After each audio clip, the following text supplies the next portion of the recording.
Hey everybody, welcome to Open the Gates. I'm your host Matt Burke, and tonight we're going to be having on Hex Allen. He's going to be talking about his book NEPHILIM Squadron. So if you guys give a warm welcome and 2 horns up for Hex, I would gladly appreciate it. What up, Hex? How you doing, man? Oh, you're Hell Allen now, huh? Hell Allen. That's awesome, dude. I love it, man. Hey, what's How you up? been, man? How's it going, man? It's been great, dude. It's been a weird week, you know.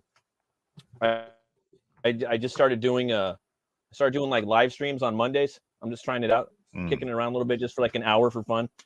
So did like a little pilot episode that on Monday. Just did that because this show is dedicated to the guest that's on, you know. So I wanted to do something a little more just different, you know, a little more I don't know.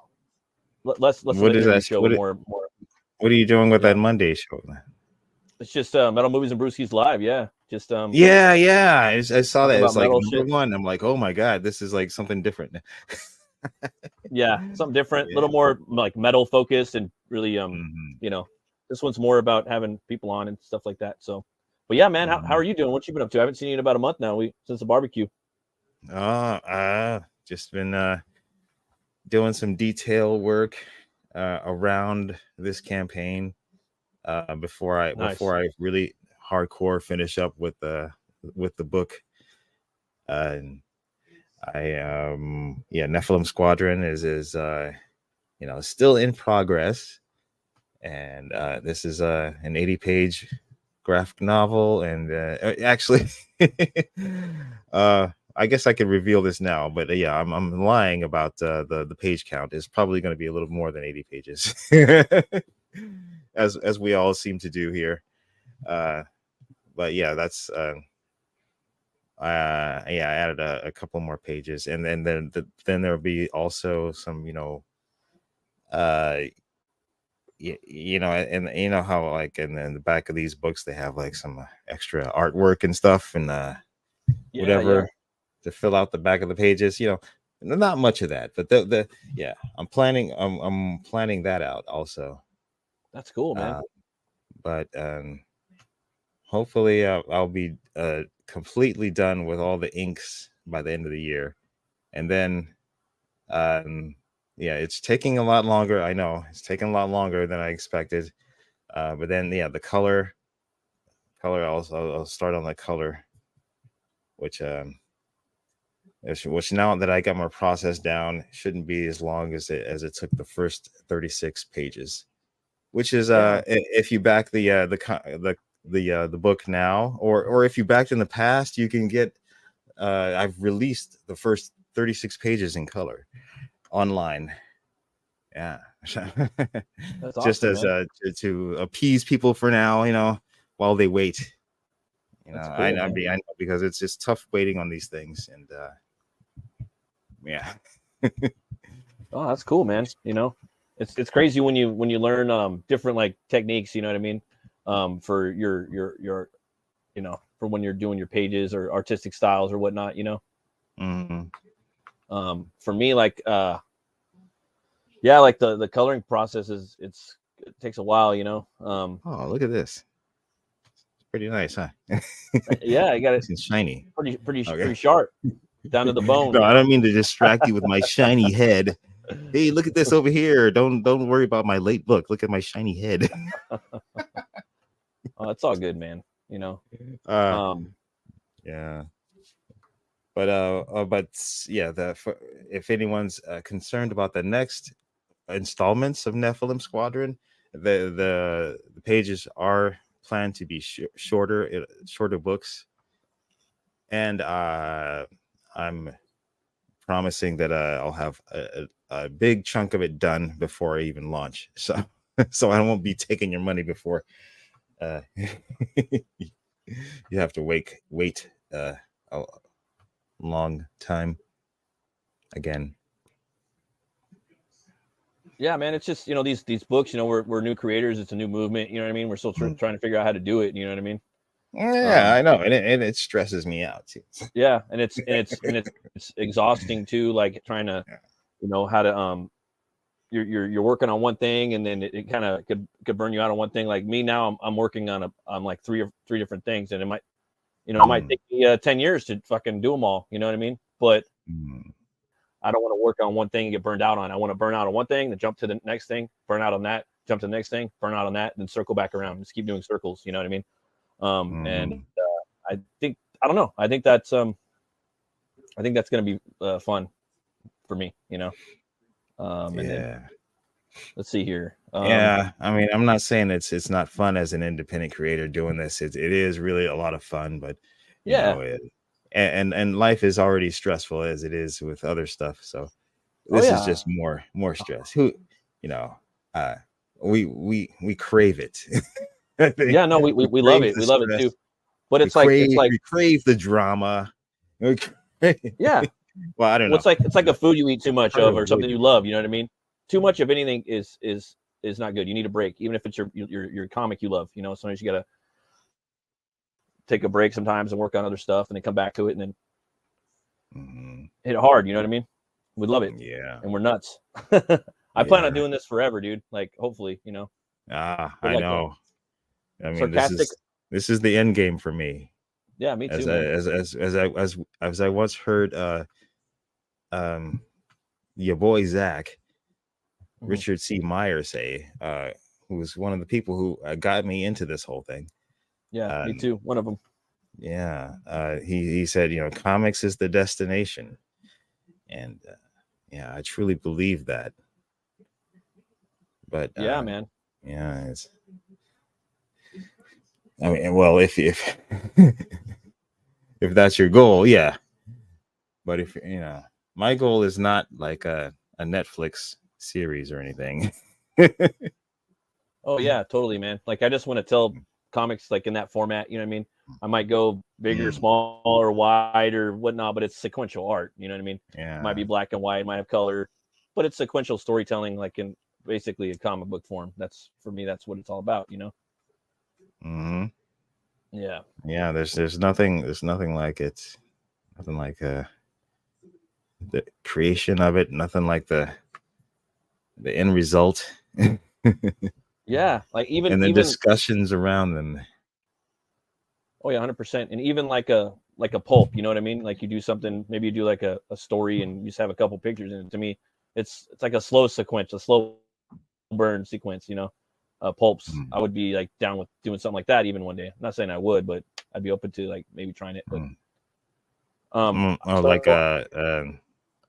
what do you call it? Like you know, like kind of like what Thomas Patrick Parnell did with Zorro, or it's mostly prose, and then you have like some images. Yeah, I mean something like that, or like I have this Solomon Kane book, you know what I mean, where it's pulp, you know, where it's like every and like bam, splash page, or just every chapter you have one big image that's badass and kind of encapsulates that whole chapter, you know. Yeah. So sorry if I'm roboting a little bit. It's just been kind of weird over here, the connection for the last like couple weeks. I don't know why. It's weird. So but yeah, man. But I'd be open to that. So I know who you are. I've known you for years. You know what I mean? Me and you have been online buddies and through the movement, Comicsgate and whatnot. But for people that don't know who you are, maybe you can tell us a little bit about yourself for people that are new to the stream. Who am I? Yeah, I've been trying to figure that out for like 50 years. Me too. On a metaphysical, you know, cosmic, level of yeah, me too. Yeah. I'm an artist, a long time professional artist, currently looking for some gigs, but also working on my comic. I've been a fan of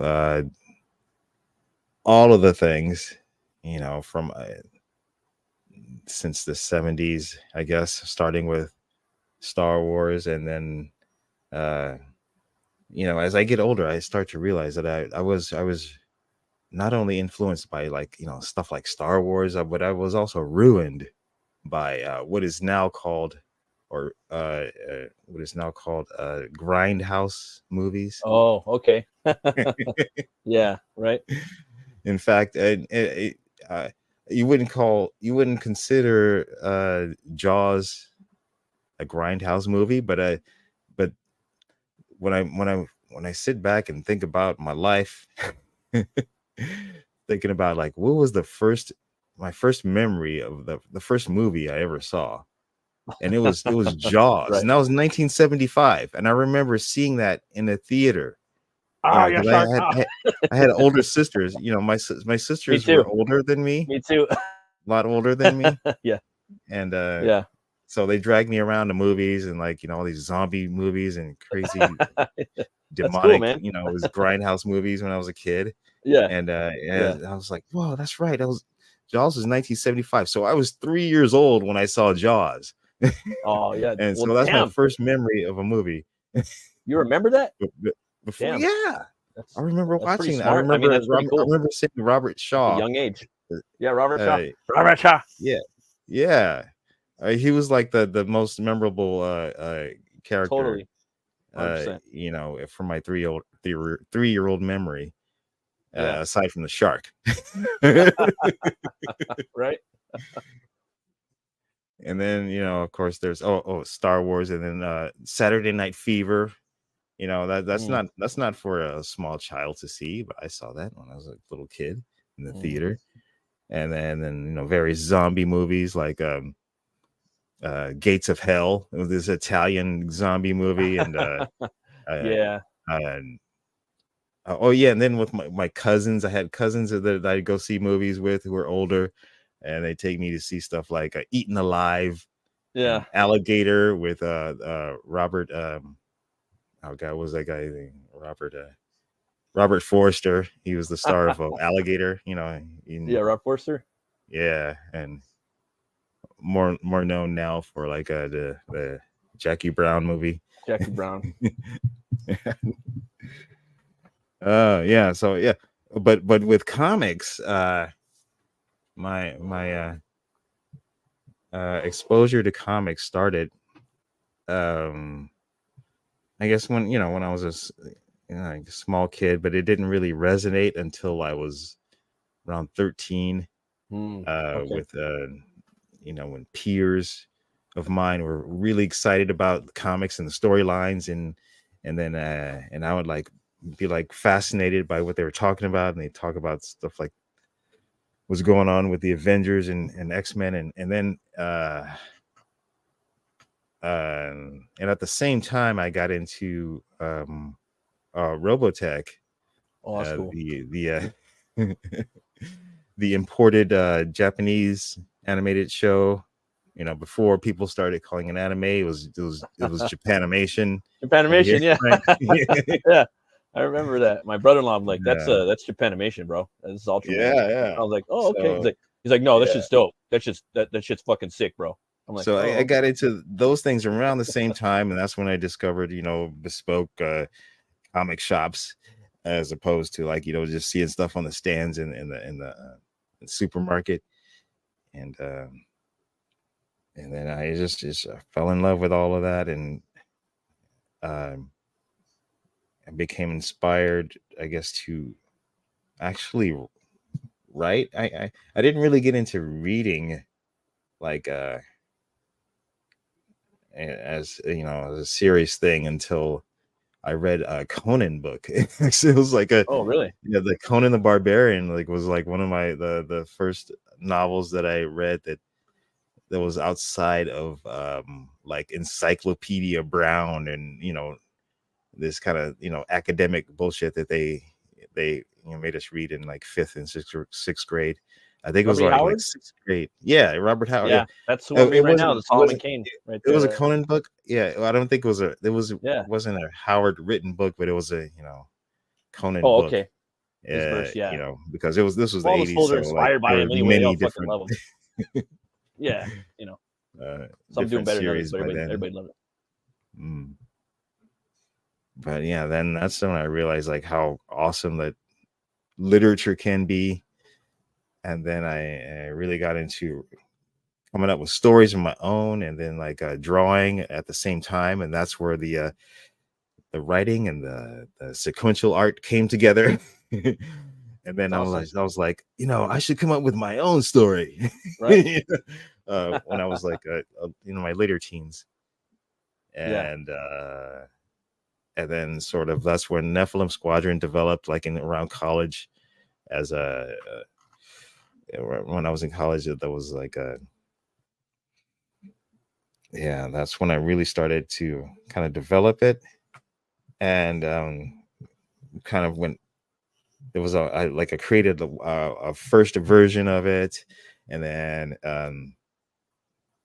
I kind of stopped and fell off and got into just work and doing my first like art job was doing caricatures and, you know, quick Oh, sketches on dope. the pier.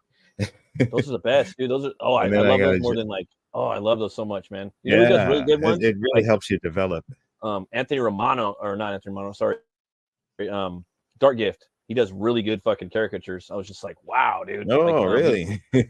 yeah, I dude. He never did one seen of him do somebody. caricatures. I was like blown away. You know what I mean? I was just like, Hmm. because I don't think he's done like a book yet. You know what I mean? I think he's done like an art book or something like that. Sorry. And Well, he's got but I was blown away books coming out. by his caricature. I love caricatures. I just love the way that they nail down fucking Mm. the mannerisms and like the proportions of people's faces. I was real big into Mm. Cracked and Mad before I was into comics. I mean, I always loved comics and shit, but I was Yes. buying Cracked Oh. and Mad and reading Cracked and Mad like as a child and a teenager and Yeah. stuff, you know. So I consumed yeah, so much stuff. That was another big thing. I yeah. had a subscription to Mad Magazine and No shit. National Lampoon when I was a Oh, teenager. I had that's dope. subscriptions to that shit. So that kind of like leaks into Yeah, the totally. Nephilim Squadron too, because it's like it's Oh, kind of okay. like a satirical sort of thing. Oh, that's good. It doesn't take itself very seriously.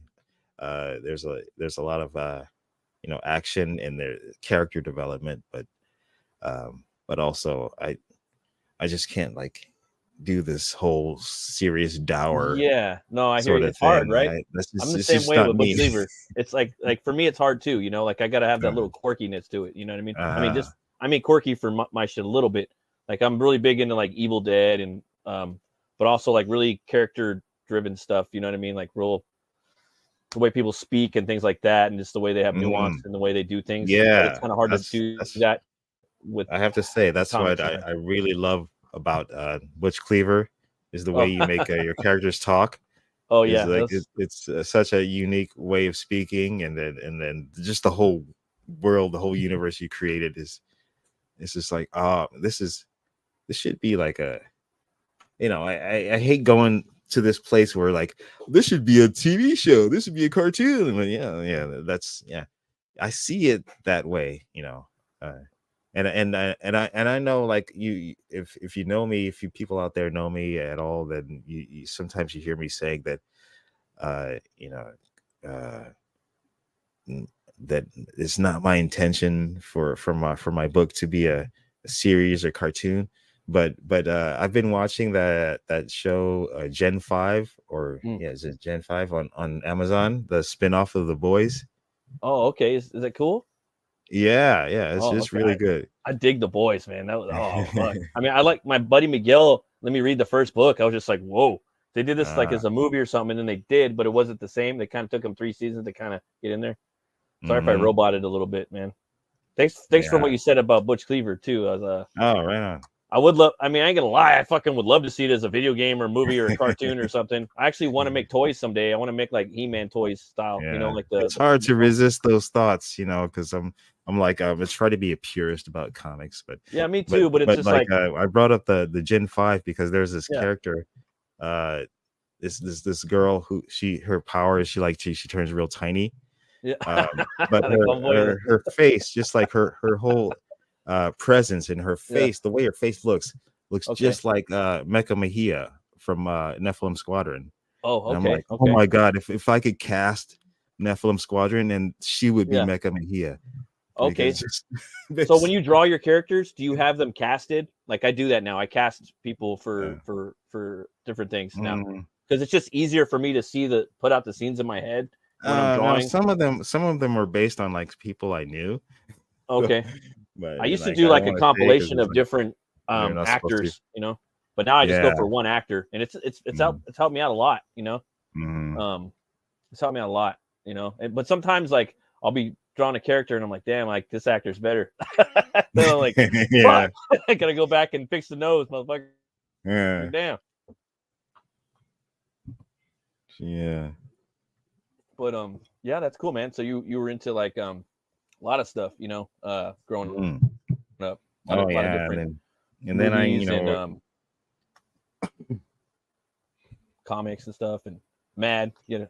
Damn, yeah, very kind of similar to me too, man. Took it all in, you know. Yeah, and then I had some art and animation jobs, and then I got into the video game industry for a long time. Sick. For about that was That's like sick. for the past 12. Well, not now it's not past 12 years anymore, but and then after that I started like watching a lot of YouTube videos about, you know, I was working on I was redoing the comic at the same time, and then watching YouTube, and then Same. not realizing that crowdfunding was the way to you know get it out there, because I was like about to give Same. up. Yeah, same. Like, yeah, like, Crazy. yeah. So that's how Yeah. I, you know, stumbled into the whole crowdfunding thing and Comicsgate Yep. and this whole crazy crowd. Oh, it's cool, man. Like it's weird, you know what I mean? Like sometimes we throw the name community around. I always throw network around, but I don't give a fuck. Like it's a community. I mean, I don't say it anymore, but I like in my mind, I feel like it's a community, and we fight and bicker and talk shit and hate and sue, and but it is a community. But it is also a network. And you know, everyone's out there, and we're all fucking weird and making our books and stuff. I mean, I think artists are just very passionate, you know, and they're very writers too, you know. Oh yeah, that's cool, man. Yeah, Who were some all of your weirdos? Yeah, no, 100%. Who were some of your me too. Like I 100%, I'm weird too. Who were some of your influences as far as like art goes for your, you know, just who are you inspired by, and who were you are like, name some of them if you can. That'd be cool. I mean, it's tough. It's like, you know, there's a lot of people I like, but as far as like who's like an influence on my art, I mean, I guess subconsciously, I'm always thinking that a lot of my characters look like Matt Wagner's characters, Grindel, even though I don't right? try to. I mean, he was like because I guess because he was Matt Wagner was like one of my first favorites in the independent scene growing up, or not independent, or small publishers. Yeah, I guess he was doing Grendel under the Comico label. Yeah. Or Comico. I hate saying Comico. It sounds like a video game company. It does. It sounds like Konami or something. like Coleco, you know. Yeah, or Calico. I say the movie. Comico. Yeah, Comico. Yeah, totally. But she's I guess there's also a little bit of, you know, manga influence. One of my favorites is Ryoichi Ikigami, who did the Crying Freeman series. Okay, I've heard of that. And Mai the Psychic Girl. It's kind of a realistic sort of style, but very, you know, you can tell it's him, you know. Yeah, he's got his own artistic signature style. That's dope, dude. I love that, you know. I feel like I mean, I want to get good, but you know, I'd like to have a style someday, you know. And also Mobius and like people like Zoran, what's his name? Oh god, the guy. Were you into the whole like BD stuff growing up? So like Philip Drouet and whatnot? Yeah, Philip Drouet and Mobius and fucking Zoran Janatov. Do you follow What's that his dude name? that does I think his name's Ralph Meyer. He does Undertaker. It's a I don't BD know. book. I'm It's a not familiar Western. with that. Fuck, that dude's solid, bro. Like, oh man, I Yeah. love I haven't bought it, but I Mm. love a lot of the BD stuff. I just like I want to get a lot of it. I mean, I love their Mm. style too, man. Like just like their printing style. I love like how I love like just the whole thing. I love the whole thing Mhm. about it. I love the way that they're Yeah. treated over there. They're treated with so much Yeah. respect. And It's like it's big over there, dude. And I love the different sizes I and know. shapes of the books. They have fun with it. Yeah. I don't know if I'm like gonna do like a big size like the bande dessinée size, Yeah, larger format, but I'm right. like into the more of the just the attitude and just the creativity and just just the freedom of thought. So sort of like I can kind of see that that in your work, it like comes from those. Yeah. the way you draw some of your stuff. Yeah, I try to do that. That Definitely, I can see all those. even though it's like the you know regular Western comic book format. I mean, I like Yeah, that size because it just fits with everything else I have. You know, no, it does. And then like and I've I don't talked want to it like like to shop be owners, separate from like yeah. yeah, I don't know what is and it's like they like say like the sizes. it I is. don't And need then it to I be talked to a fight. lot of different shop owners, and they're like, dude, don't do anything, don't do that French shit. Like, dude, comic book side, they don't the customers, they don't fucking want all that stuff. And I'm like, yeah, Mm, but but they got a mm. point. You know what I mean? They really do. Yeah, I never once thought of like doing a large size, like large format like that. I mean, Yeah, it's I have I own a lot of those, but that's because yeah. What do you do with them? Where do you the stick them? Because story like that's the story the main thing. Is like, supersedes the size. Yeah. where do you put them at though? That's like they're saying like for me that Mm, for them that was the main argument to me was like where the fuck do you put them? You get these big BD mm, books and or whatnot. Like a lot of customers mm, don't want them. Don't they complain about them. Like they were bringing a Black Label a lot. You know mm, what I mean? Like that's why Black Label stopped printing them that size. Now they're normal size. Like the new mm, Grandpa Batman book, it's normal size. It's not big like the fucking Bermejo Dick mm, Batman book. You know what I'm talking? It's just mm. Yeah, yeah. I just you got to have a different shelf. You got to have a whole different yeah, shelf system or a different shelf I for those guess right. books. You know. Like for But me, which is I kind of fine. want to It's explore, fine with me do as a different collector. sizes. Yeah, Yeah, yeah, right. as a Yeah, that's what I collector, was saying, dude. I'm I'm not like, I'm maybe I'll good throw it with on the that. coffee table or something. Yeah, Yeah. and talk about it at a party or have like a whiskey party or dinner or something. I don't know. Throw it on the table. Have a couple books on the table. I don't know, but Uh, yeah, that's cool. and have a I was wondering, man, discussion. you got a favorite metal band? Ah, oh, I yeah, I always loved Lemmy, like his Motorhead? voice. Yeah, Yeah, me from too. Motorhead is just that his voice. Slayer. Yeah, I like yeah, if it's gonna be metal, it's got to be like really hard. You know. yeah, You know? yeah. Right. Have you heard of I or then because I can't take anything seriously. I Yeah. like there's a K9s. You ever heard of them? Nah. Oh wait, K9s. dude. I think I might know who that is. It's Yeah, like a I've heard of them before. It's grindcore like band where with dogs, right? yeah, the dog is the lead Yeah, I've singer. heard of them. Dude, I heard of them like 5 or 10 years ago. That dude Matt Uh, Heafy from Trivium. I don't know if you know about Trivium, but no, I heard from the Howard Stern show. there was this dude named Matt. There's this dude named Matt Heafy. He's in this band called Trivium, and he got in the band when he was like fucking 17. He's like 30 something, 40 now or some shit, But the band was sick, dude. They blew up in like 2005. They sound like Mm. a heavy ass like Metallica, kind of style. With like, but Ah, anyways, so he was oh, talking about them speaking of back in the day, Metallica, and I was like, oh shit, what's up, dude? Metallica?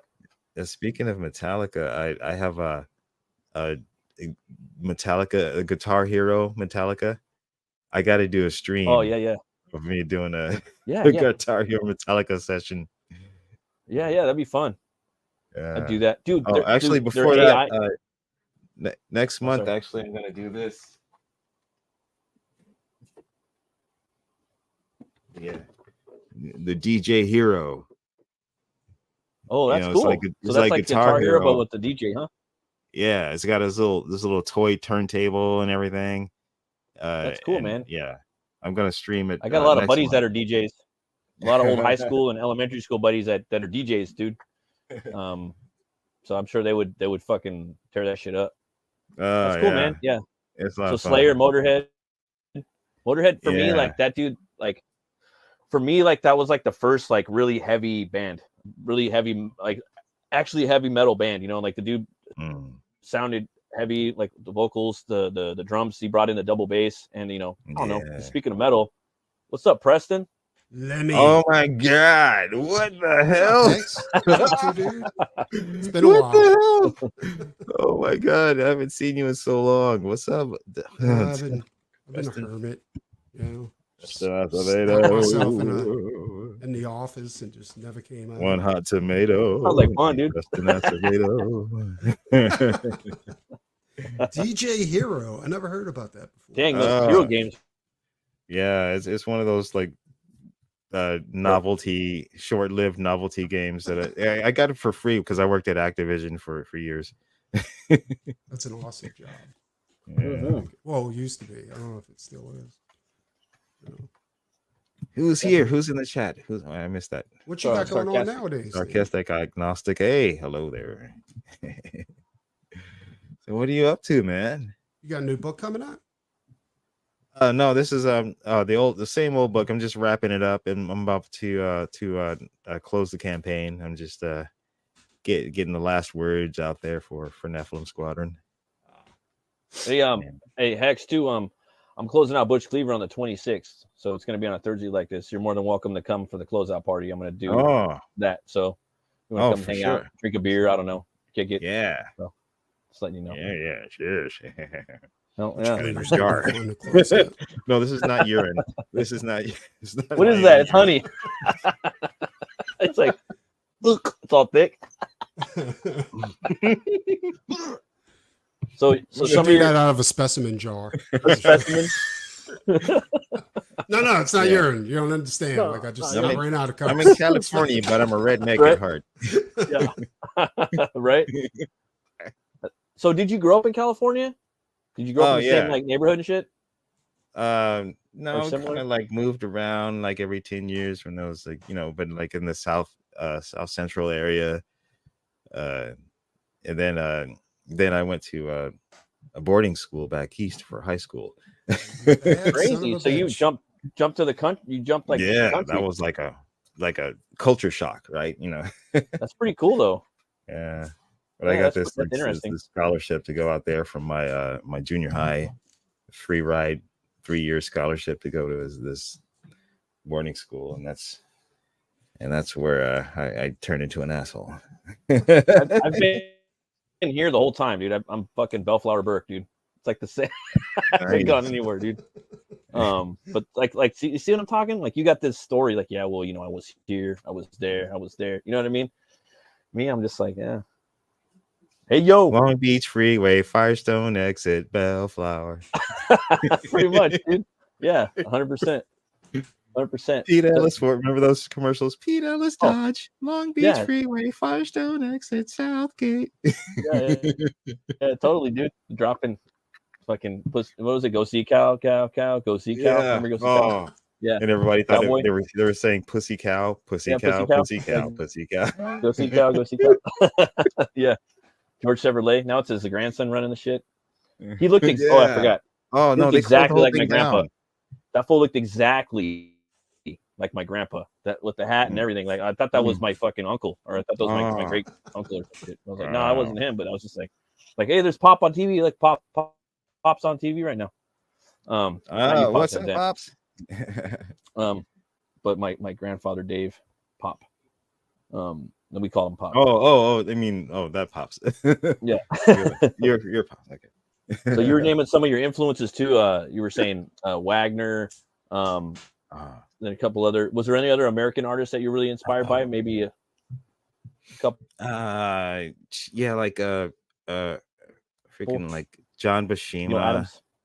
Buscema, Yeah. Seen Well, was not the- not so maybe subconsciously Neil Adams. I don't know. But Yeah. like John, I like Gil Kane. Yeah, a lot of people Kane love was Kane. so badass. That's Kane be getting thrown around a lot lately. That fool's yeah. pretty dope. Yeah, and R.I.P. Yeah, no, for real. R.I.P. Keith Giffen. Dude, Oh, he Shoot, died? the Keith main Giffen man. died? I have some of his Yeah. works. Oh, yeah, crap. yesterday. Jesus. I wonder if my Lobo book's going up. No. Yeah, those Lobos infanticide. I definitely got- have that. No, I got the first Oh, man. appearance signed by Keith Giffen. Oh, That's awesome, dude. Yeah. That's crazy. I can't believe he died, dude. He's That's the one that crazy, did man. Trencher, though, right? Yeah. Isn't that right? yeah, Yeah. Trencher. Trencher Yeah. was so good, dude. The artwork on that was insane. I never read it, but I saw the artwork a lot, and I was just like, wow. And like a lot of the fools online too, like Rich Ayala, he's busting it out. Like, you know, I seen you on TikTok, Hex, man. You're dropping some sick ass fucking drawings on there, like Spawn versus Venom. I'm like, that shit is dope. Oh. You know, like like that shit, the shit that you want to see. You know, like Ghost Rider versus fucking, you know, Swamp Yeah. Thing, or you know what I mean? Just like the that's matchups. awesome. You know, like the shit people want to draw type shit. You know what I mean? Yeah, It's cool, man. It's good to yeah. see you on there. It's old rehash, but yeah, I'm just now getting on TikTok. Me too, man. Is it I worth try it to. to get on TikTok? Or? I think so, but I mean it's just hard like putting out new content. You know what I mean? Like I hit it pretty hard because I had some banked up content, but I'm trying to just you know work out a schedule where I'm doing stuff that's kind of makes sense. You know what I mean? Work on my book, work on something else, work on a piece that's just straight up fun. Like I'm gonna draw fucking Gary Oldman as Dracula or something. You know what I mean? Maybe do like a little video as of that. You know, and then. And put some since metal it's on it, drop a Halloween TikTok, time. make it a YouTube short. Yeah, That's the worst thing for me right now is finding time to do shit that's fun. Yeah, exactly. You know, since it's Halloween time, you brought up Dracula, and it reminded me that I just saw Renfield. I just caught that Which movie. It's good, right? It's crazy. It's fucking nuts. Great, right? And but the thing that struck me the most was like the end. They have they show Nicolas Cage as the old school, looking like the old school Bela Lugosi vampire Dracula, and it's like a black and white and like all grainy. And I'm like, oh my god, that's the movie they should have made. They should have made him like did a remake with of that old school that could have been cool. Bela Lugosi Dracula with Nicolas Cage in the title character as the dude. title After character. y'all told me about Mandy, like I finally went and seen it. Dude, it was the most amazing thing ever. Like, you like it? So bad, dude. I loved it. Good, it's right? like Hellraiser. Like Dude, it's like a grindhouse Hellraiser. You know what I'm saying? I was like, dude. And every time I watch it, I see new shit. I'm like, so they have all these fucking drugs in that movie. Like they have all these demon drugs, like fucking demon drugs, like and alien drugs and all kinds of shit. The wasp in a jar, like in the demon coke. They have like demon coke that are like there's a bunch of different drugs in there that they're doing. Dude, I don't think he can make a bad movie.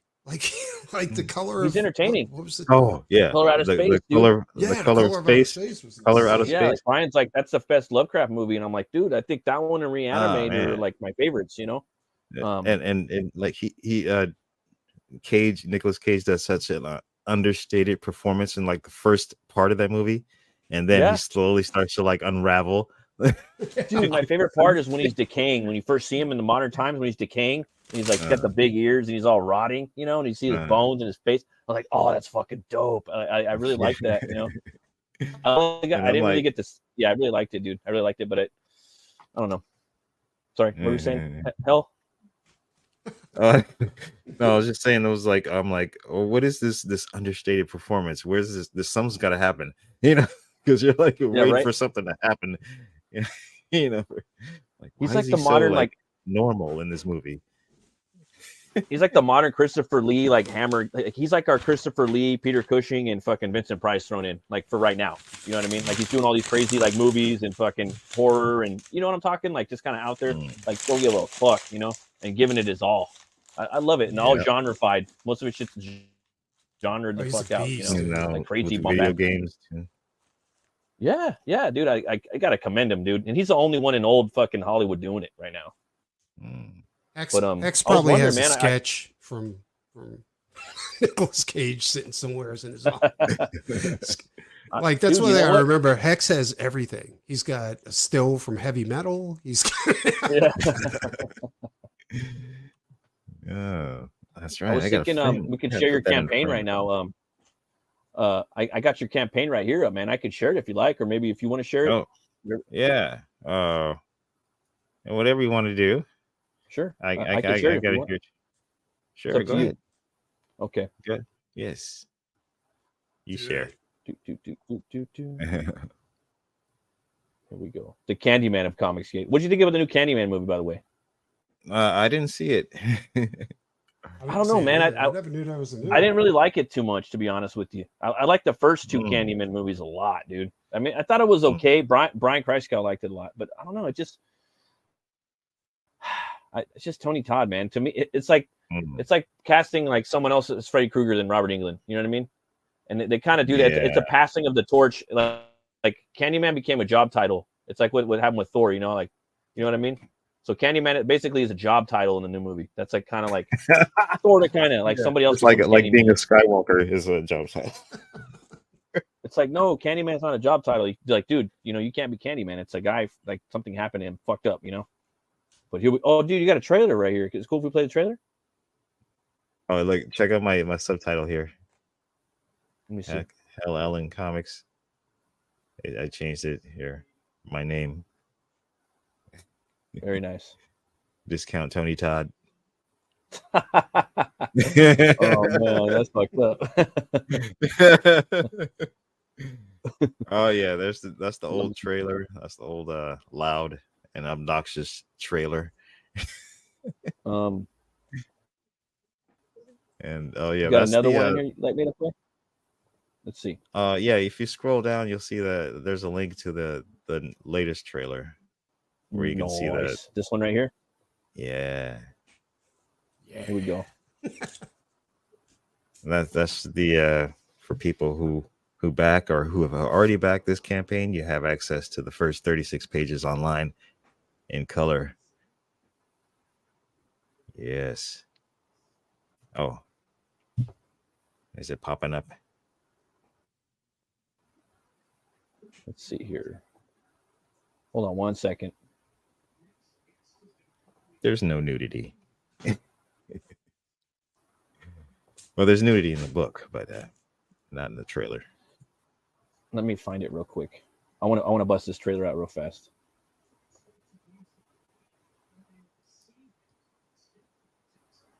So somebody do go around real quick. Mm-hmm. This is highly unprofessional. Here we go. You ready? Ah.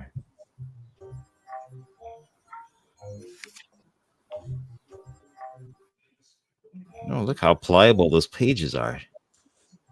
Oh, nice. That's the way they turn. Swipe. Well, like, I like that. Yeah. On a modern device, you can see both pages of the backside.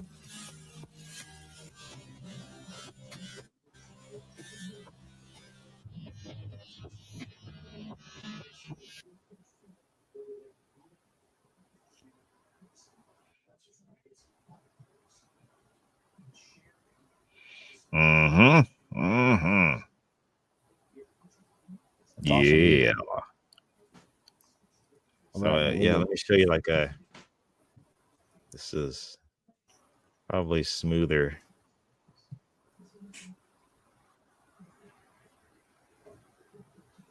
Okay, yeah, I'm sharing this page here.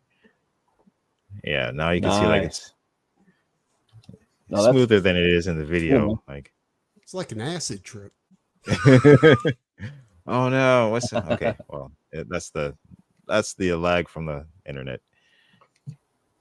So like you can like flip pages around like this.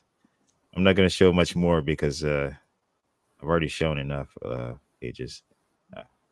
So, and this goes out to every backer, right? Obviously, so they back a tier, and then you send them the email.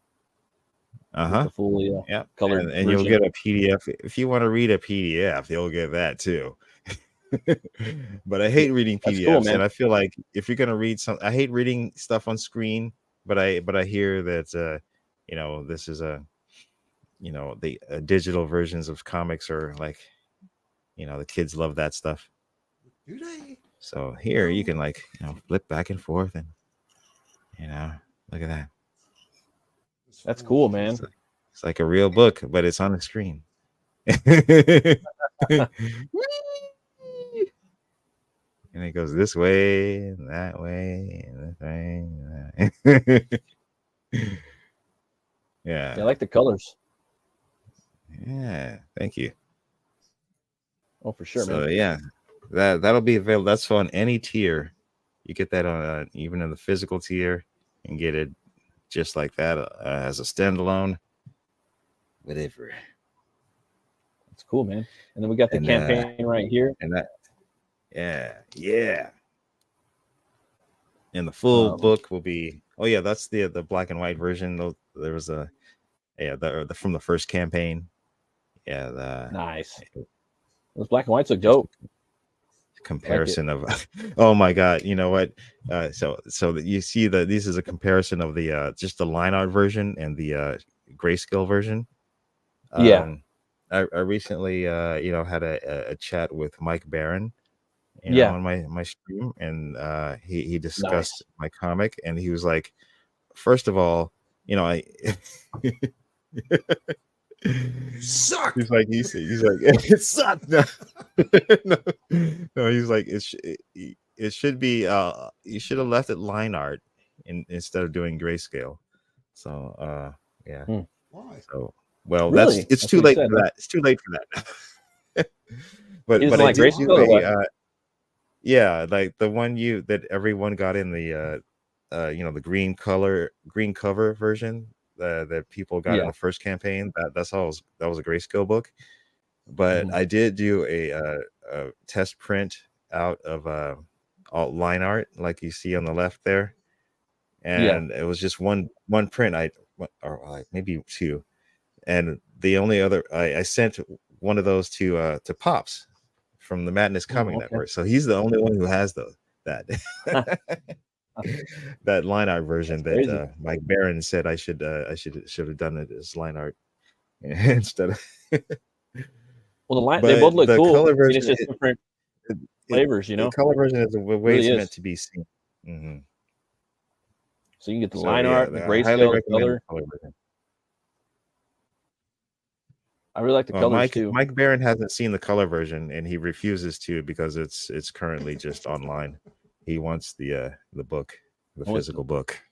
Oh, he's a physical media collector. I don't blame him on that either, dude. To be honest, and you got the Boob Dan cover right there, huh? Yes, my man Boob Dan Plagels. That's the work in progress cover. He's a nice guy, man. He gave me a lot of good ideas at the barbecue at Mildred's house a month ago. There's the green one you were talking about. Yeah, that's the black and white. I see a lot of the BD. I see a lot of the BD influences that you were talking about earlier. Definitely, and the manga in your style. Yeah, I love this. It's a strange mashup. I haven't read the book, and I'm going to do a review on it. But I want to consume the book and do the review and everything. But these characters, man, just get all up in that fucking energy and talk about it. In a moment, take like 3 hours. I love these characters you got right here with the fucking aliens. They're really metal, dude. With the 6 eyes, I believe. Yeah. I guess they look really cool. Eyes or sensors. Oh, okay. Might be spoiling a little something. That's cool, man. They're aliens after all. I mean, right? They don't have the same physiognomy. There we go. There's one of them right there. Hey, I ain't gonna lie, dude. To be honest, I'm really digging the color version. You know what I mean? Yeah, it's meant to be seen this way. I just figured, I hear people like black and white versions, so that I did that first for the first campaign, just as just to test the waters and see if there's any I love interest. black and white too. I'm doing black and white for like all my next books. The hell, just because like for the what was Hell it? War, Was it yeah, called the Hell War? Yeah. yep. Hell, But this is just like looks so cool with all the lasers and the space. You know what I mean? And you know the plasma. You know it really pops. You know that yellow attire. It really pops. Yeah. Thank you very much. So do you think you might be able to give us like a little synopsis on the story, like for people that don't know about it? Sure. Yeah.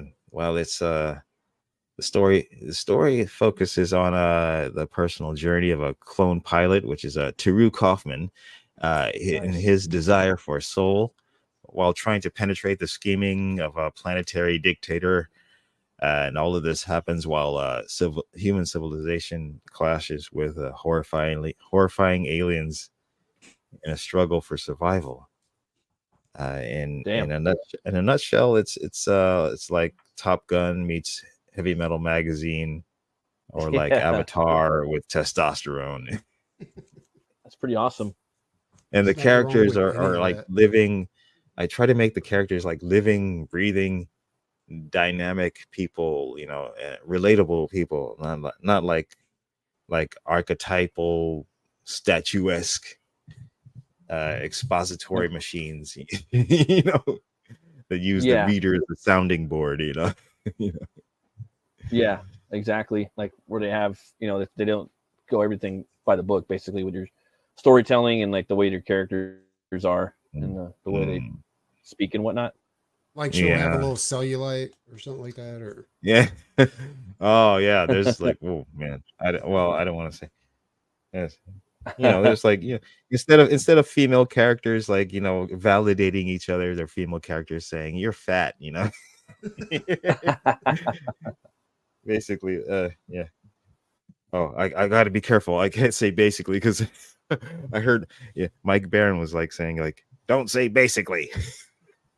Oh yeah. Dude, I love his writing videos. Now, like, don't say basically anymore. I love his writing videos. I got to go back and watch. He has a bunch of new ones now. He took a break for like 6 months or some shit. Yeah. He's but they're little quick, like 5-minute videos where you sit in a chair with a dog talking about it. Good.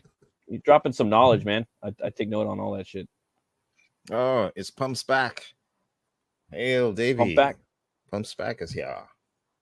Oh hell, how's it going, man? He was at the barbecue. Yeah, I remember. Thanks for that comic, man. Yeah. Still got to read that one too.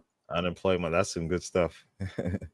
Yeah, I like the art's sick in there too. He's like, he's pro level. And then again, we got the standard cover right here, huh? This is the featured tier, Down to Earth. Yeah. That's standard is back as the featured tier. That's a good price, dude. Yeah. You get your sticker, you get your digital version, and your sticker and the bookmark and a pin. And I'm not sure if we're gonna make it there yet, but at this point, but there's stretch goals, but yeah. Cool, man. And then the next tier, we got the PDF. Yeah. Holodeck. That's cool, man. And that's awesome too for people that are like in, Australia, they're overseas. They don't want to spend all that money on shipping, and now you get the digital colored version of the book, like popping. It's a great deal. Yeah. $15. There's already 14 people have claimed it. So. Okay. You got some Nephilim Squadron sketch cards. Those are badass, man. You have some examples right here, but then there's more down below, I believe, right? I don't think so. I think those are all the same. Those are all okay. I thought sketch cards go like crazy. Oh, here we go. Like people love right here. cards. Yeah, these are cool, man. It's a good price, $23 ones here. Yeah, these are awesome, dude. I love your. Yeah, they're great. Yeah, and that's a good price, $23. Usually, it's a little more than that. I've seen them for. Yeah, I try to be reasonable. Yeah, man, that's cool. And then next up we got the Marcos variant. No, Macross. Yeah. Or Macross, sorry. The Macross, the movie. That might be before his time. Yeah. Yeah. Probably. Yeah, that's the yeah, anime, right? Yeah, but that Robotech was based on. Yeah. Yeah. Yeah, Robotech was one of the very first Japanese Oh yeah. animes that came over. It was like That's one of the best. It was so badass. big influence. Big Got the- influence. And I got try the not to Plagal like. Milky Way variant. The Milky Yes. Way. Mm-hmm. There's Plagals. You got the standard cover. Fun. That's It's fun awesome. coming up with these names. Right? Like when you're setting up your tiers. I was having fun Mhm. too when I did mine as well. Yeah. Definitely. Oh, hey, Red Dress Press. It's Sugar Chris. Hello, Sugar Chris. Hell. What up, Chris? Me and Chris are like opposite times. He's always streaming when I'm at work, like in the morning, and then I'm here at night. I know, and I've been trying to get to bed early, and I sleep like 4 Right. hours a night, 3 or 4 Sleep late. hours a day. Night. It's crazy, dude. Yeah, I gotta stop. And then next up, we got the let's see here, Heavenly Bodies 2. So that's a bunch of tchotchkes in there. Yeah, that's without the trade dress. You know, the Virgin covers. That's cool. Yeah, The Virgin Looking Plagal. at That'd be the butter. one I would pick up too, man. I like that. I mean, if there's ever a Virgin cover, I'm probably gonna pick it up just so I can see the art more. You know, that's cool. You offer that, man. Mm-hmm. You got you can get a sketch card with the Macross variant right there, Galactic. Oh tier. yeah, that's right. That's a Don't forget to sketch pick that card. up. Mm-hmm. And you got that's nice, man. Like you're getting moving a little bit of everything on here. It's cool. Yeah, Standard I'm sketch card. very, very grateful that anyone is interested at all. Oh, it looks fun, man. The book just looks fun. All right, you got the retail pack. Retailers, you know. Yeah, retail. I gotta reach out to Come some pick it up. comic shops right here. Dude, man, you got it, man. This retail pack before it's you gotta done. go up in there and be like, hey, you know, you got you know, a lot of them are selling manga. You know what I mean? Tell them, you know, if you like manga, you might like this. Yeah, if you're interested in something a little different, maybe. Yeah. Well, it's not exactly manga; it's manga influenced. Yep.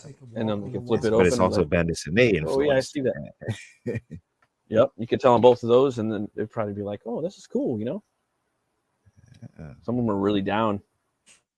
2 covers, Universal. You got the 3 covers right there. An original page with. See, I like that. So you have an original page of art, and then you're throwing in the book too. That's awesome, man. Yeah, why not? Right? Yeah, why not throw in the book? And you got some sold out, yeah. And then be in the book, Quantum Entanglement. That's cool, man. Oh yes, Sugar Chris is in the book.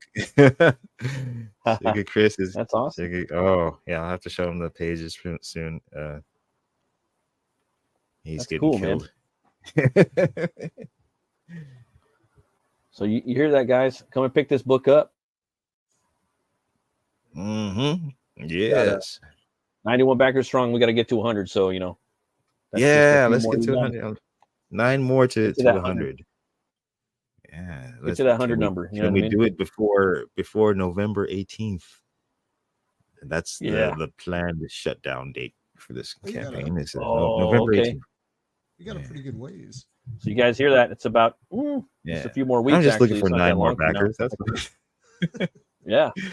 He's closing it down. You know, you guys have been sitting on the fence for this book. You know, now's the perfect time to do it. You could be a part of history. This was a book that was around during the beginning of Comicsgate, and it's an OG campaign. So come in here, support it. You guys are gonna have a lot of fun with it. Again, if you like Top Gun, a little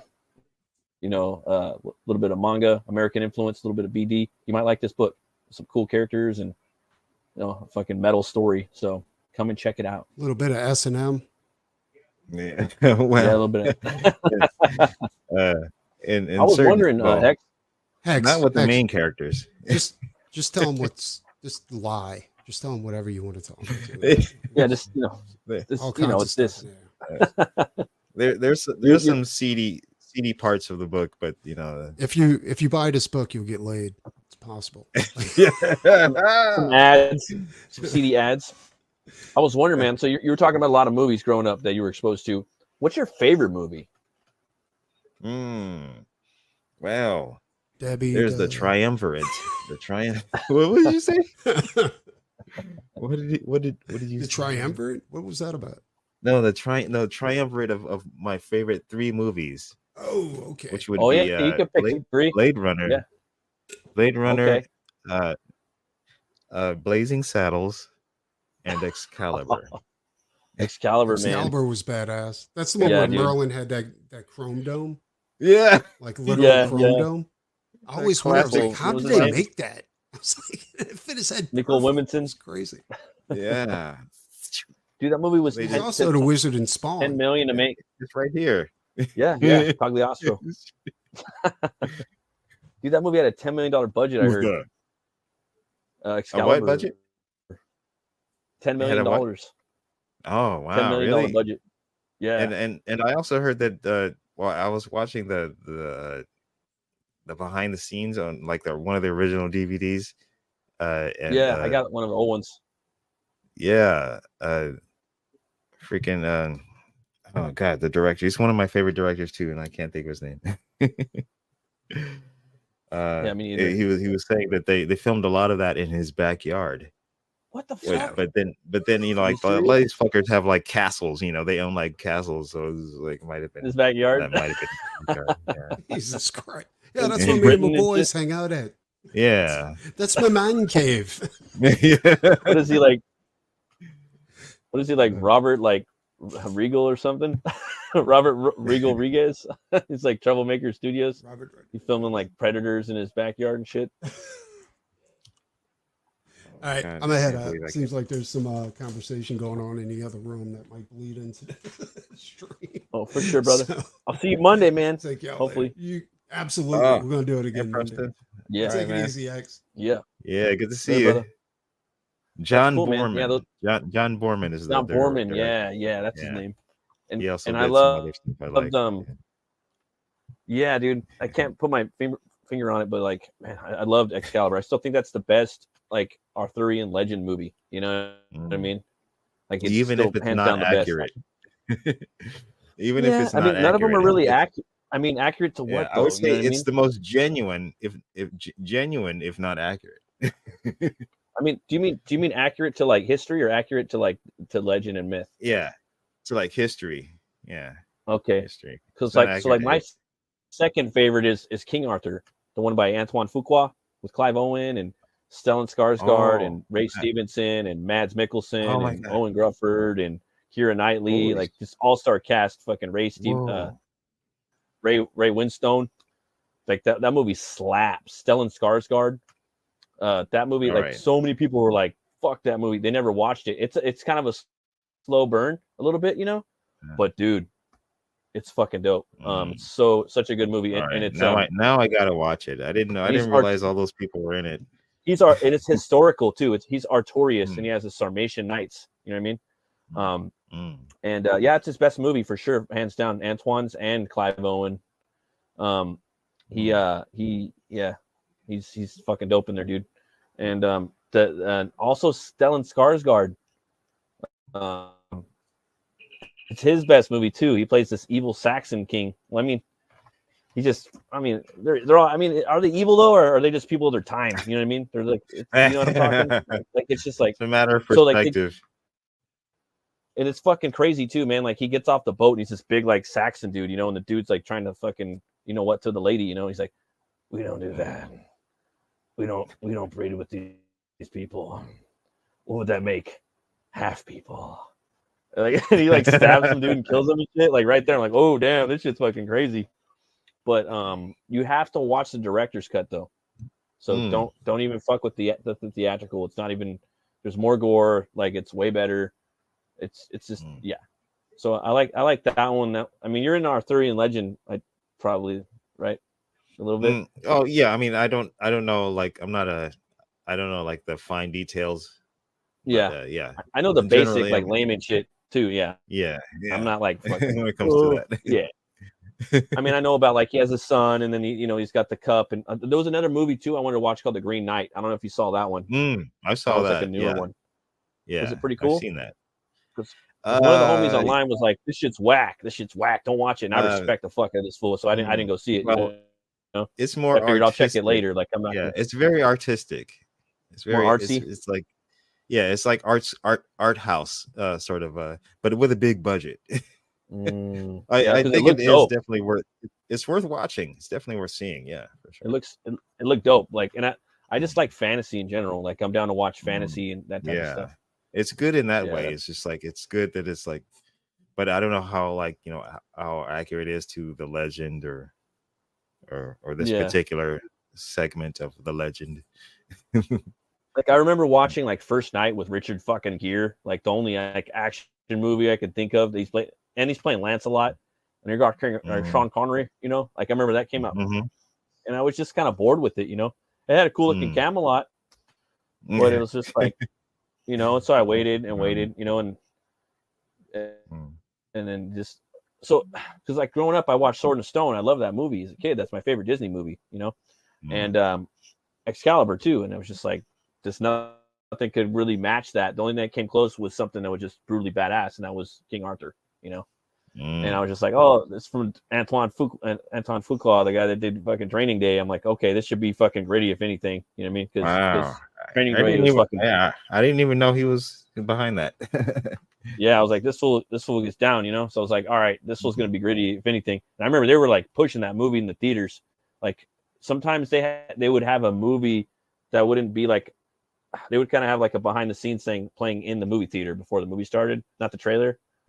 But they were doing that like, this is the King Arthur movie you've never seen. Like they're really pushing that shit. Like he's a Britannian and half. He's half Britannian, half Roman. And he's on the whole movie takes place on Hadrian's Wall. There is no Camelot. So it's a little different. And then Merlin, like they're all Pictish. You know what I mean? So it's Guinevere. She's half. It's pretty cool. But again, it's a slow burn. Yeah, man. What I really loved though recently was The Last Kingdom on Netflix. Dude, that's the best fucking Utrecht, bread and butter. Oh, so good, dude. And then like I love the way I didn't see the last season. I heard the last. Oh, I'm Utrecht, son of Utrecht, and like that first season, like the first 3 years, fucking 4. The first he gets the sword made in that first season, gets a blacksmith. Like, dude, it's like some video game shit. It's like some Zelda shit, motherfucker. Like he gets the pummel made, like customized, and like it's probably the best Viking show. It's like arguably the best Viking show like we've got, like that and like the other ones too. But then the new one, I heard the newest season got kind of woke too, and I didn't watch it, so I watched like up until like season 4 or something like that. But it was just a good show, man. Like you could really get into the world and like really live with those characters, Yeah. And the very last season was really sad though. It's just like I was genuinely sad. The guy's gonna die. Oh, really? Because you don't go through all these freaking battles and at some point, die.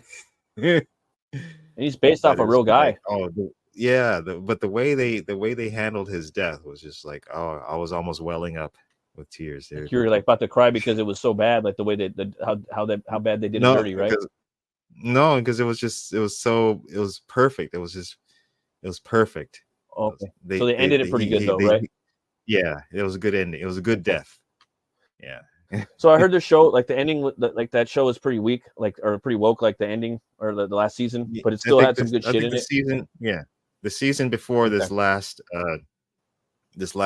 wrap up season, I guess that was because it was a movie, right? Wasn't like the last iteration of movie or something like that? Like a long, like 4-hour movie or some shit.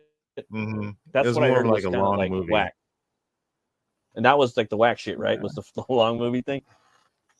Yeah, man. Well, it's maybe up until like the very end, but I think I was thinking like the season before was more woke than Oh, really? than It this just one. sucks because like they're But kind of yeah, like pandering. You know what I mean? it was like in the beginning of this last wrap up of season. It was like I don't remember. Maybe I'm trying to forget it. Yeah. Maybe it was like a little woke tard. Because I was watching it and it wasn't woke, dude. And I was like, damn, I commend these fools. Because like, and I speak on this in volumes that like, no matter what, for the most part, like any genre, like family show, kids show, adult show, usually by like season 2 or 3 of stuff for like the past 10 years or, give or take, I'm speaking loosely, that's when the shit gets woke. Or they'll start sneaking little shit in there. You know what I mean? They'll do it on season 2. They're like, yeah, you like that fucking show? You like the show? Huh? Well, here's the fucking woke shit. Like they put it in there. Like, oh, you want to watch it? Like the good shows even too. So, but they didn't do that on that one at all. And I really fucking love that show, man.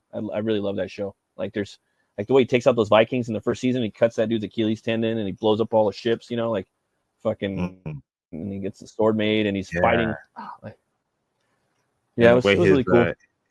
And just like the way in the beginning seasons, the way people would die, it wasn't like some spectacular thing. It was just like die. It's just like I got a little stuck right here in the neck, and like and it's bleeding out. Like with his surrogate father, father.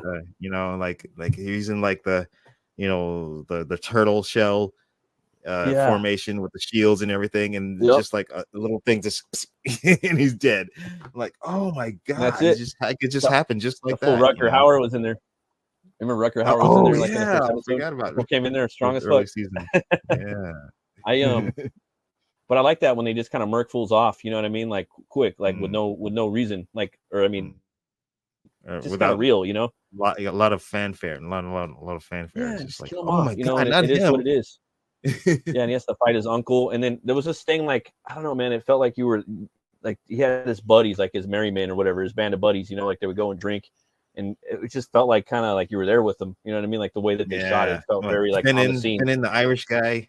Yeah, it was cool, dude. And like when I was watching it, I was just like, this shit's pretty cool. But it's just like, but now that like I'm like, but there's something off. And then like I'm like, now when I look back, I'm like, nah, you're tripping, Matt. That shit was dope. Like there wasn't nothing off. It was cool. It also felt like comic books that I'm probably roboting a little bit. There was like a lot of like comic books that do like fantasy and things like that, where we'll have people chilling like in a tavern or in an inn or something like that. Do you know what I'm talking about? Yeah. And it kind of like had those scenes in there that they really like. I don't know. It really like felt like you were there. It kind of felt like kind of graphic novel-esque in some ways. I really liked it though. Yeah. You got a favorite beer, man, that you drink? Whiskey, anything like that? Well, I used to have a favorite beer. It was called Peak Organic. Peak Organic? It was an IPA. But they don't produce it anymore. Oh, that sounds about right. It's like every time I have something that's my favorite, they take it away from me. But like I guess my regular kind of current regular is just Coors, Coors, standard Coors, Coors but Light. But then when I go out, I love the Guinness. I love my Guinness, the black stuff. Do you like the extra stout or just the draft? The extra stout, Just the one that's like a meal in itself. make you spit like you're chewing up some fucking snuff, Yeah. You drink it like rich and thick in chocolate. Like if like I like them both. Like if I'm like at a concert or something, I order some Guinness too. You know what I mean? Like the draft. But I love. Yeah, I like that too. I like them both. Like when I do Patty's Day. Aldous. Yo, Aldous, what up, brother? Cheers. How you doing? Thanks for stopping by. Metal Haunt and / Heavy Metal Crew. Oh yeah. Like for Patty's Day, we go all out. We do like the we do the Guinness, and then we'll do the corned beef. But I like my corned beef and cabbage and potatoes and carrots. I like it kind of soupy a little bit. And then I get French bread. I dip it in there, you know, and then I get Tillamook, or I'll get some Kerrygold Irish cheese. And oh man, I love that. I get some Irish whiskey. And then I might even make an American Irish car bomb. You don't want to order those in Ireland, though. They like to fight with you, I guess. Oh. Yeah, that's an American thing. Careful, the NSA is listening. Yeah, right. Oh, seriously. Do you got any other? Do you have any other books that you're working on after this, or like anything? Nothing. Well, right now I have ideas that I haven't acted on yet. Several ideas actually. That's cool, man. That are more like superhero oriented, and you know. Oh, okay, cool. Kind of the traditional superhero stuff. But really, it won't be traditional because it's done by me. Yeah, exactly. Your vision of the world, right? The way you see it, of the superhero, right? I guess. I mean, I guess I'm just thinking more along the lines of,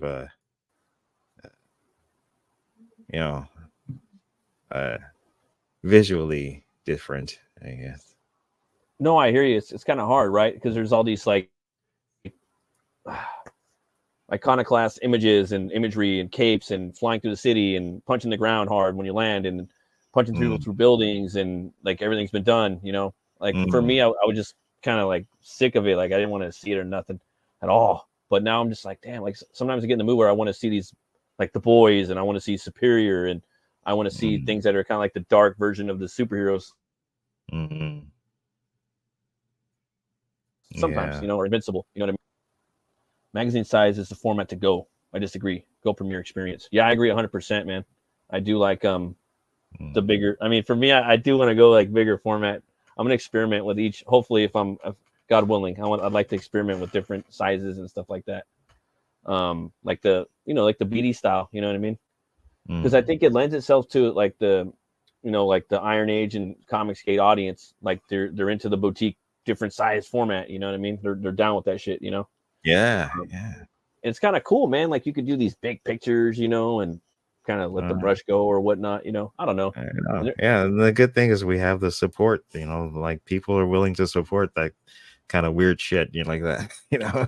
Yeah, dude, and they're down, dude. Like people, like, you know, as long as your shit's like not some crazy like outlandish goal, you know, it's like 3 maybe 4 G's or something like that. I don't know, 2, 3, 4 G's something, you know, and like you really get behind it, and like you deliver, and you're really passionate about it, and you feel like, you know, people are down to get in there and help you out, you know. You've got some skin in the game. Let's see here. It's a magazine box, boards, bag solution. Not a big deal. Yeah. No, he's right, man. Yeah. Or just put them on shelves. Like, put them on shelves, drop them on the coffee table, you know. Separate shelves for those sizes. Yeah. I have to go and like organize all my comics, and because I have a lot of like backed books, right? So every crowdfunded books, you know, I got like maybe a couple hundred, I don't know. But I keep them in the Gemini mailers. I never take them out. You know what I mean? So because I want to keep all the tchotchkes in there and save them for, you know. I don't ever take. I have a lot, and so I stack them. I have racks in my garage, like fucking. You know what I'm talking about? Like those big racks that you'd have like somewhere. So I'm trying to like organize and inventory everything right now, because I don't want to take them out unless I'm going to make like a battle vest. It's got a patch in there, or I got some stickers I want to slap on my car, like, you know what I mean? So I have to do that, but that's hours of work. And I don't know, man. But I do like, I don't know, like a lot of people just want the books, you know. They don't want a lot of stuff, but I ain't gonna lie, like if I do get a bunch of extras in there, it's cool. You know what I mean? Even if it's for 5 minutes of me saying, "Oh, this is cool, man," you know, I still think it's cool. I have like Christmas for like 30 for the tchotchkes. Oh, that's a good idea. Maybe break it down into like tchotchke like genre, you know, like sci-fi tchotchkes, and then like Western tchotchkes, and superhero tchotchkes, and then horror tchotchkes. I don't know. I mean, I'm serious. I'm not fucking around either. I'm just like, damn. Or maybe bags. Yeah. I don't know. It's something to think about. Or Tupperware. That might be a good idea for the tchotchkes. Then get some P-Touch, line those up on the shelf, boom, boom, boom, and then start like labeling the shelves of what they are. I don't know. Yeah. It's all about perhaps. I don't know. It's crazy. But I do like to, if I can, man, I like to back. I love buying these books, man. It is cool, you know, supporting people and seeing their books come out, you know, and I don't know, just trying to build something. You know what I mean? I know it's been a while. Yeah, it's been a few years now, but I still feel like it's coming out of its infancy. You know, the whole Comicsgate movement. You know, Iron Age, however you want to call it. Both separate, whatever. Yeah, kicking like and screaming. Yeah, yeah. I A think the lot of main thing kicking is and screaming though. So a lot of kicking and streaming. Streaming. I think the thing is though, like we got to fight a little bit. We got to argue a little bit. You know, and I'm speaking blanket creators. They need to coexist together, and they just got to make comics and fucking fight or whatever. But we need to simply keep doing it. You know what I mean? right. Yeah. That's the main thing. At the end of the day, like, dude, don't stop fucking doing this shit. Like, keep doing it. You know? I don't know. Like, there's this new. I think it's called Ghost Factory. It's like a lot of. Have you heard about that? It's this new publishing company. Like, they're through Image, but it's a bunch of new familiar. like. It's I think it's like Jason Fabok. I think it's Jeff Johns, Brian Hitch. I forgot. I think maybe Brian Boland. It's a bunch of cats, dude. They got together and now they're started their own comic company, but through Image. It's called Ghost. Yeah, dude. Shit just dropped today. Yeah, I like Fabok. He's one of my. I think Fabok does the best Batman. Yeah, his shit. I love Brian Boland. Damn. Boland too. Fabok and Finch. I like. Yeah, Fabok's the shit though. I love his Jokers, his Batman, his Swamp Thing. Like it is what it is. He's solid. But they're starting it. And I'm like, oh damn! And they've been working on it for 2 years behind the scenes, I guess. Francis Manupal. I can't name all of them. There's so many of the guys that are in it. So I don't know if like Jeff Johns is writing all their stuff for him or what. But it's just cool to see that they're kind of doing stuff. You know what I mean?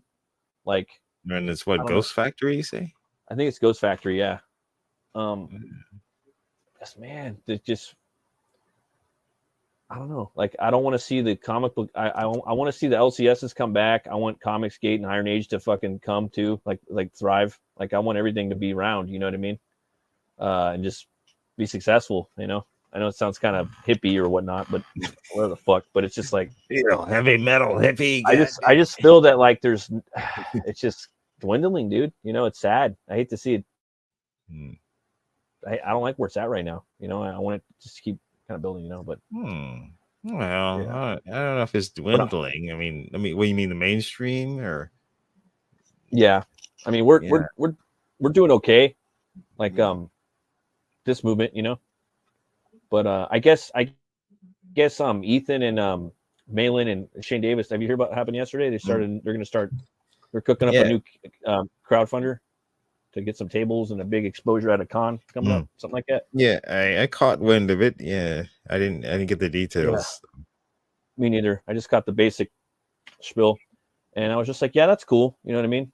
Like, definitely, like a lot of people do not know about it. You know, it would be cool for them to know about it. You know, like what has been going on the last fucking 5 years. You know, all the books that are out. There's still a lot that are available. You know. That people might like, you know, or they might fucking like it, dude. You know, like maybe some of the books aren't polished and perfect, but they might get in there and say, hey, this is fucking a lot more fun than the shit I'm reading right now. This is a new creator. They're not really that professional, but there might be something here. Maybe they'll get better after a few books, you know, and I want to keep reading comics, you know, and I don't know. But I think it's a great idea, man. I think it's a great idea. I think it would be cool too to like have a big con that we're all at. Stuff like that. Is this supposed to be that what was it, for the fans fest or something? Was that what? I don't know. I don't think this so. is replacing that, or is this something different? No, I think this is something totally else entirely. I think that they're going to be at a con and they need to crowdfund a big statement for each of them to be there, and they also need to fly out some people like Anna, Cecil, Mandy. And I think they need to do that to just make a statement, dude. Like you have to make statements for things, you know, even in like business, retail, you have to make fucking statements for people to come in and buy it. You know what I mean? People to see it, you know, you can't be like, how much have a like a little fucking like, what the fuck is this? You know what I mean? Like, no, you gotta fucking you gotta go in there, you gotta drop your shit down, you know, and otherwise don't even fucking do it. So you have to go in there and make a statement. So they're crowdfunding a statement basically at a con. So they need a big table, they need big fucking banners. You know, they could probably do a lot of it themselves, but it's just like they could, if they did at any moment, dude, this industry could fucking just spin and like, you know, they could fucking lose all their shit basically, you know? So I could see why they want to fund it, you know? So they need big tables, big banners, and then they're going to do, I think, again, I don't know the technicalities of it. I'm still learning of this, but they're going to do new covers and they're all going to, for some of their books, and they're all going to connect, 3 connecting covers, you know? So, okay. Something like that, you know? Well, so, I don't know. Yeah, I got to keep it fresh. You know. And they were talking about maybe some creators getting together and tabling up in fucking Artist Alley, you know, and making a big CG statement out there, you know. So I would fucking definitely do it, dude. I don't think I'm gonna be able to, but I would fucking love to do that. I think that would be really cool, you know. Yeah, I don't think I'll be traveling to Chicago. Is it planned for Chicago? I think it is in Chicago somewhere. I think it is in Chicago. Yeah. Okay. I'm not going to be going there. I would go though. I'd love to go out there and try their pizza. Maybe hit up that arcade that fucking the Diaz brothers know of or work at or something like that. That'd be pretty cool. But yeah, man. You just got to get out there though. Like I'm doing a signing next probably in a couple weeks, dude. I'm gonna try to sell some books there, do some head sketches. I got my local comic store. It's a couple blocks from my house, so that's fun. I've sold some books there too back in the day because I used to have Butch CLEAVER as a floppy. I did 3 floppies before I compressed it into a graphic novel. And I released that through Comicsgate, the graphic novel. And then when I made Butch CLEAVER 2, that was a brand new entity and so like something I never released, you know. So I figured, I'll try it out, you know, probably, you know, just throw it out there, dude. People don't even know about it. They don't, you know, it's good to just get out there. So I'm excited, you know, I'm going to do that though, man. Like whenever I can, try to get out and hit up stores and things like that. And just kind of hit the streets, you know, got to try stuff. That's where people buy comics still. People do still buy comics. There's a big fucking audience. I go into the stores, I see that they buy a lot of manga, but they do buy comics too. So they're out there, you know. Yeah, I have to try that. where you stay at, there's a lot of stores too, isn't there? Yeah, they are right around here. I've been up there before, you know. It was, and I remember there being a lot of stores up there. Yeah, I might go tomorrow. In fact, to a place around here. That's cool, man. I don't know. I don't seem to get a lot of interest for my book, I guess. I don't know why. Yeah. Well, no, it just happens sometimes, you know. Sometimes you got some little piece of shit working the counter, and you know, your book might not be what they want. They might not even be the manager a lot of the time. The manager went home or something like that, or they might not like your shit. You know, like I've been there before, you know. But it just is what it is. You know what I mean? And it's like I've gone to stores where there's fucking badass stores, dude, and like, yeah, well, fuck yeah, we'll have your book here. Sign this, you know, sign this contract with us. Boom, boom, boom. I got a little fucking piece of shit cobweb hole in the wall. No, we don't want that, dude. I'm like, how about I hang it from the string from the ceiling? There's no real estate up there. How about I hang it from the ceiling right there, and they can look at it when they come in, you know, shit like that. But I mean, just to get in there, you know. I would never say that, but I'm just saying. Yeah. But it is what it is. You just have to. You have to. Just, I guess, keep trying. I guess. But I had my book in 6 stores though. I went to like I think 10 stores. Filled my trunk up and just drove around. You know. I went to Whittier, Brea. I went to downtown LA, Long Beach. Yeah, dude. All over Orange County. Yeah, I had it in a few stores. Most people are pretty cool though, dude. Like 9 out of 10 times, people are cool. Every now and then you meet a fucking soy boy though. I mean, straight up. I mean, oh yeah, you know, like I'm like, all right, dude, whatever. I mean, I hate to say it, but that's how it was, you know. So, and that was back in like 2016, dude. Maybe 17. Oh yeah. So. So you do got some stuff coming up, huh? Like that you're kicking around some ideas for upcoming projects after NEPHILIM Squadron. Yeah. There's one called Arc Welder. Arc Welder is yeah. She's she's got like electrical powers, sort of like a, you know, like Electro kind of sort of thing, but she's a hero. And that's cool. That's cool. And there's one like another character whose name I'm trying to workshop, but for now the book is called the Project Sedona. And nice. Another super powered guy. And then there's a sort of a mutant comedy book I'm thinking about. It's called Born Freak. You know, like a play on the words born free. Yeah. But freak. Born Freak. and what Aldous was talking about too, man, like the magazine style too. Like I know a lot of people don't read like anthologies, but still, like I figure that like anthologies could really benefit a lot of people. Like I know he's not talking about that, but I mean, side quest topic, you know, like I like say like you have a 10-page fucking story of one of your characters, right? I got something like that too. You know what I mean? I got fucking 10 IPs I want to work on. You know, you put out a magazine or a book, you know what I mean? Every couple of years with a couple of buddies, you know, CG Iron Age, fucking, you know what I mean? Like me, I fucking love anthologies. They're the shit, dude. You know, I crack a beer, like, you know, watch them like, you know, always laughing read at anthologies. Yeah.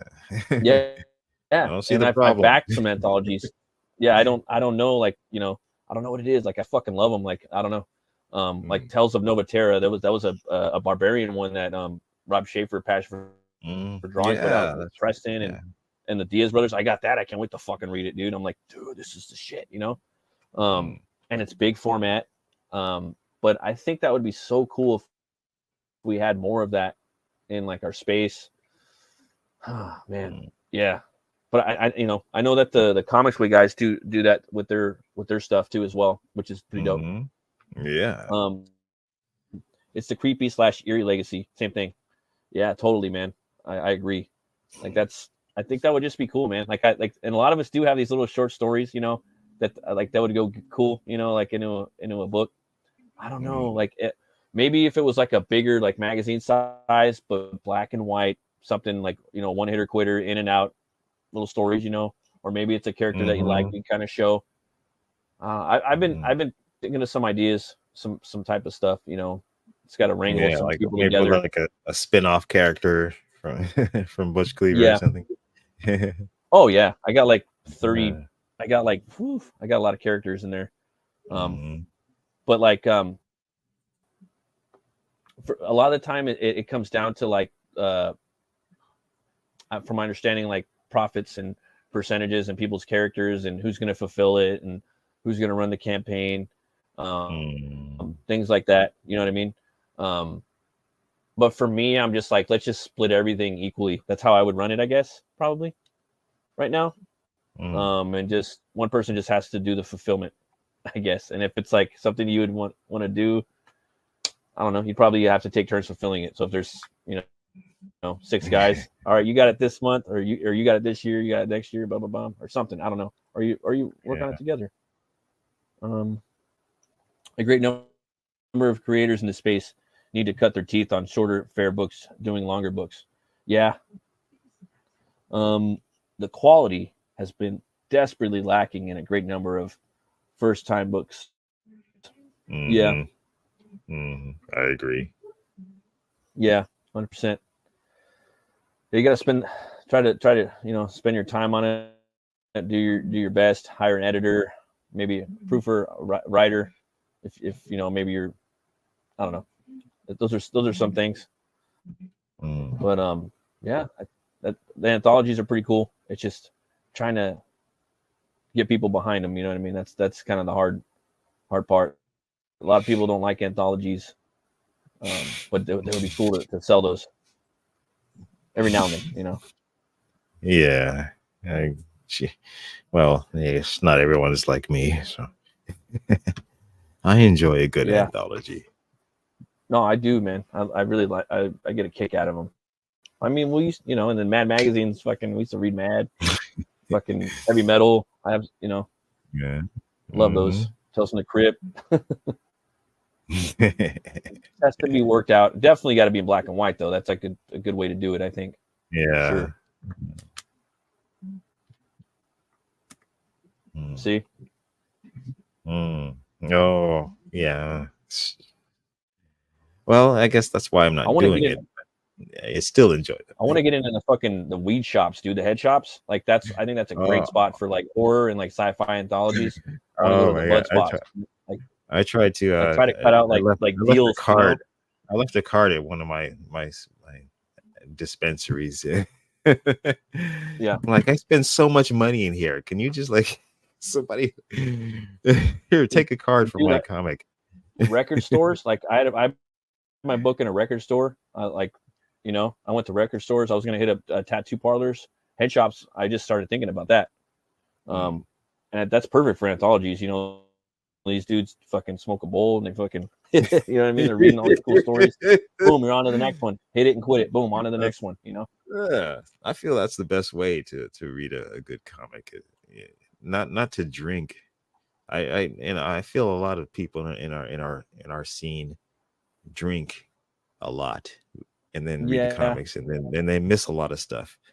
Yeah, it's I highly recommend you slow down and smoke a bowl and yeah, I can see that. That way you can really drink get into after usually for the reading. Most people don't read what they buy as is. Even more difficult to get them to read multiple stories. I'm like, why am I worried about people talking about late books when they don't fucking read them anyway? When you get you read them there's a lot of people that don't read later. Like in the whatever in the network. I'll just call it that. Sometimes I'm gonna sell these fucking names or whatever and hashtags. A lot of people don't read them, dude, or at least don't do reviews. I wish they did. Please read mine. At least tell me that should I even bother? Keep going. Please, tell me. Yeah, that's something will help, because if they care something about it, if they don't like something, then maybe it's something you should look at, and if they like it, then maybe it's something you should look at. You know what I mean? Because they obviously have time out of their day to do that. Obviously, you got to take it. You got to take it with a grain of salt, depending on who it comes from. But you still, if 3 people are telling you the same thing in the story that they got a problem with, you might want to look at it. But yeah, man, that's cool. I'm glad you got a bunch of stuff you're cooking up, man. I know I am. Let's see here. I'll just most people should be happy their books aren't being reviewed, to be honest. Lots of the soft people that can't take the critiques offered. I can take it. I'm a grown man. I can take it. Right. That will be awesome. Yeah, no, it's true. A lot of people can't, I've been taking criticism all my life. Yeah, me too. I took my book to a couple people, like at cons, a couple big name artists, and got some critiques on the spot. So that was cool, Try to take notes and change what I can. Same on the first campaign that I did. Try to change it on the second one. Try to change it on that. Just trying to keep up in my skill level as best as I can. Yeah, man. But yeah, man. Yeah. It's all we could do, really, Well,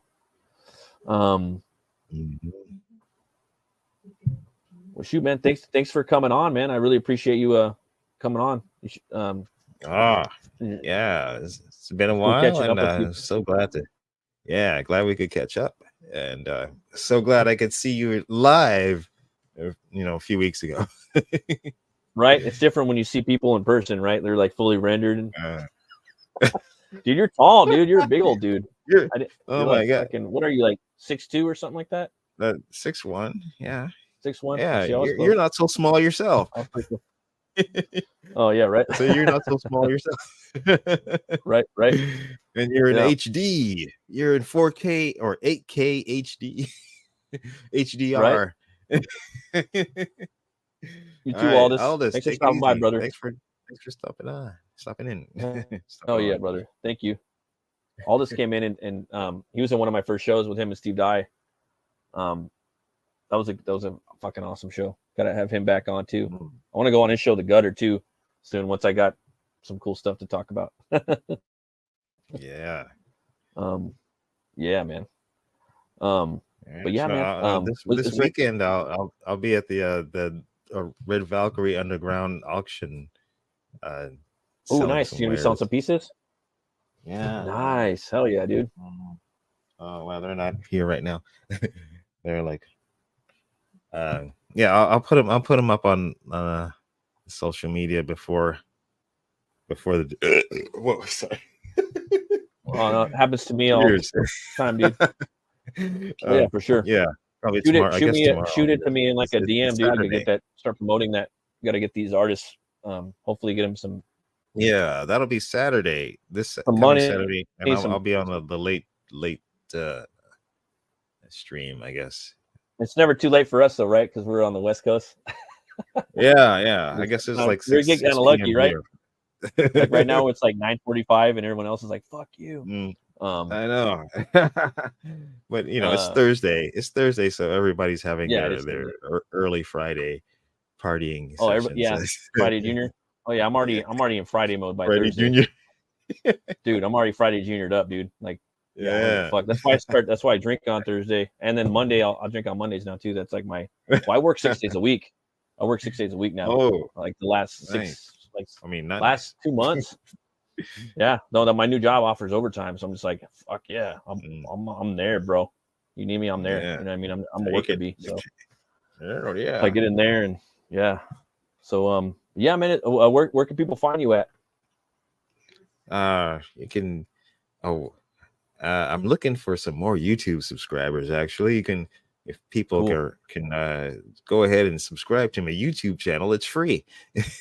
That's Hex Island Comics on YouTube, and I'm at Twitter or La X, as I call it, La X, which is Spanish for X, Spanish for the X. Man, you're funny, man. You're hilarious. And that's Hex _Allen there, and Hex Island Productions on Facebook. And that's I'm on TikTok and Instagram also. Yeah. Hell yeah. This is just too much for me to keep up with. Yeah, a lot. I got work to do. Well, I hear you. You guys. I need a manager. Right? Give me a manager, man.